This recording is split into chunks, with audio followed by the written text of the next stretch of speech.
Well, hello YouTube, petey twofinger here. Today I have the Carl Martin PLEXITONE.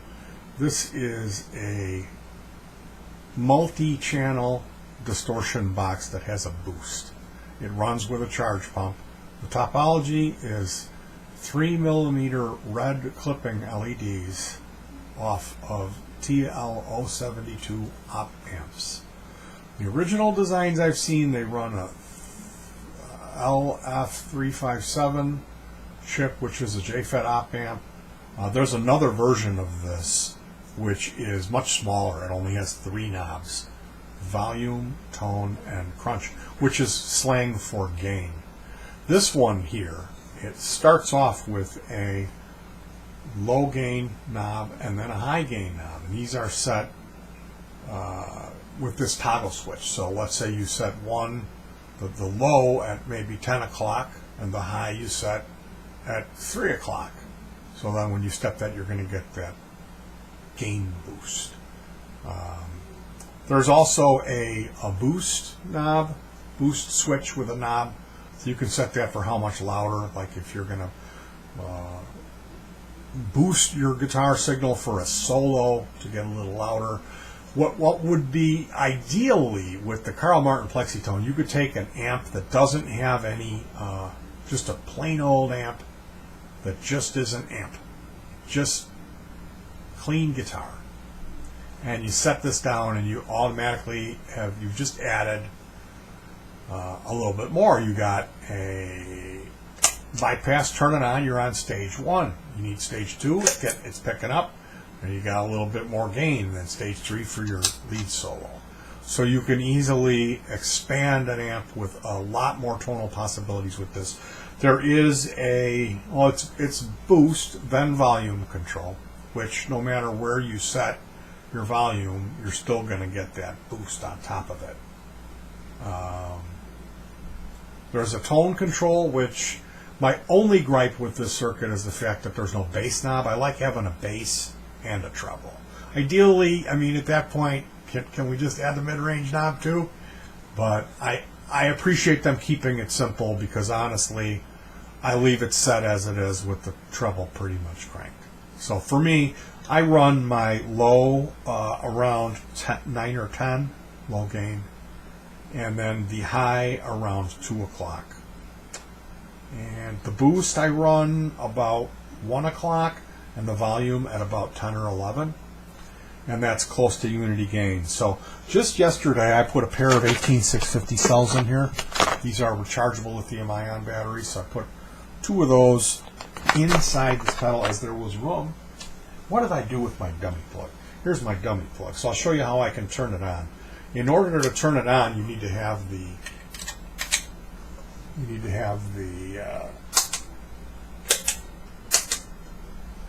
cable in. So when you disconnect it, and then there's also a toggle, so I can set my rig up and hit that toggle. It'll just shut the power down and go have a sandwich, come back and play my little set.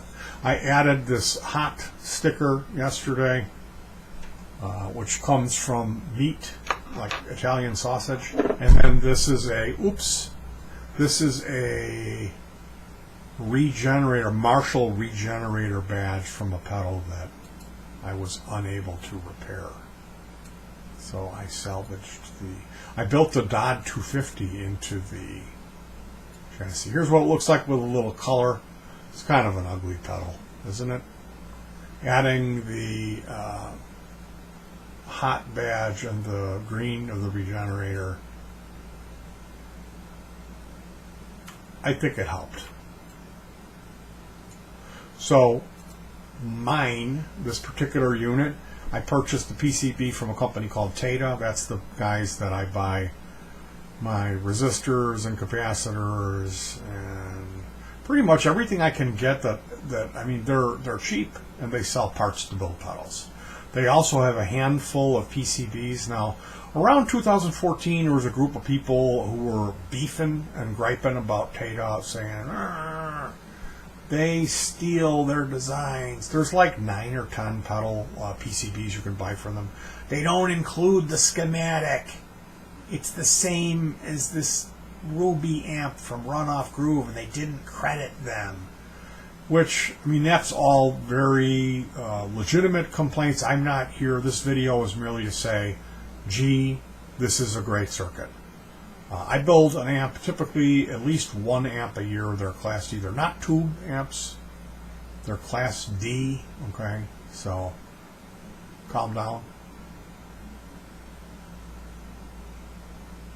Anyway, when I'm playing around with my pretend little amps, typically my toys, typically I will, when I finish, I'll get out my fuzz boxes, my overdrives, and my distortions and try them out. And every year, no matter what amp it is, I'm like, I can't believe how good this one sounds. So this is at the top of heat for dirt boxes for me.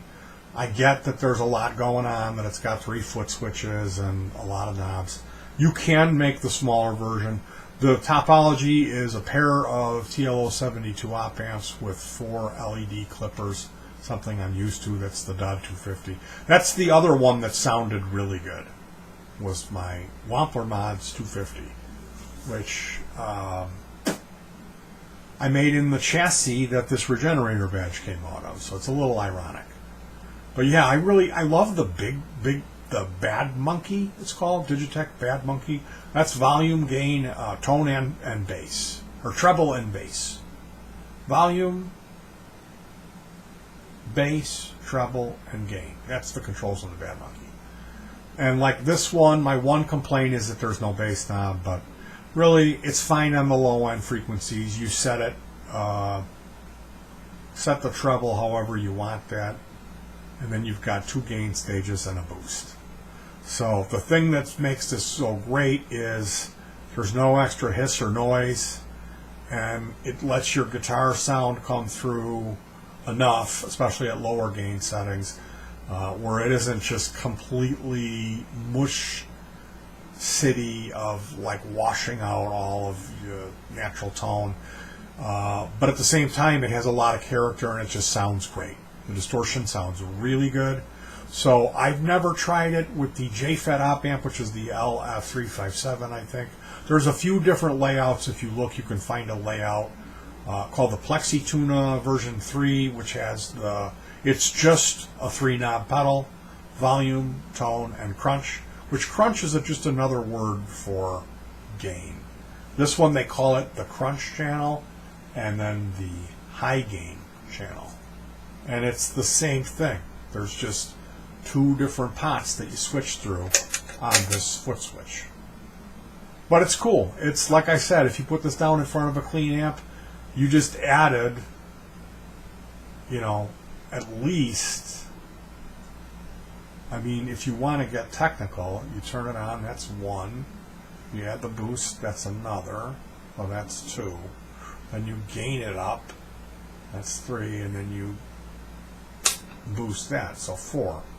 It's like going from a 1-channel amp to a 5-channel amp, if you want to get picky. The reason that I love it is because it just sounds better when I compare a bunch of pedals. This one is the one that always wins. I'm always like, man, that PLEXITONE sounds so good. It really does. Am I curious? Yes. Maybe I'm going to order those op amps and try them out. Or better yet, just build the smaller version and see. But I think there's something magical about TAYDA's version of this. You could look around and build this. Mad Bean has something called the Boneyard, if you're a Mad Bean fiend. I'm just here to tell you that if you're looking for a distortion box, you could do a lot worse. Like, I tried a lot of stuff.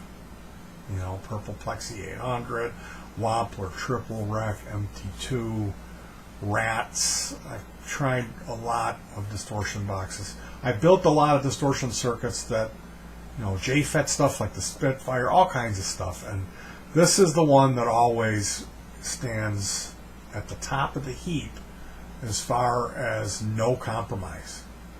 And with all the foot switching options, with the boost and the charge pump, it's just a really smart, excellent sounding distortion box that pairs very well with any amplifier. So hats off to Carl Martin. Just as soon go out and purchase one brand new. Pay the man. It's a great circuit. What can I say?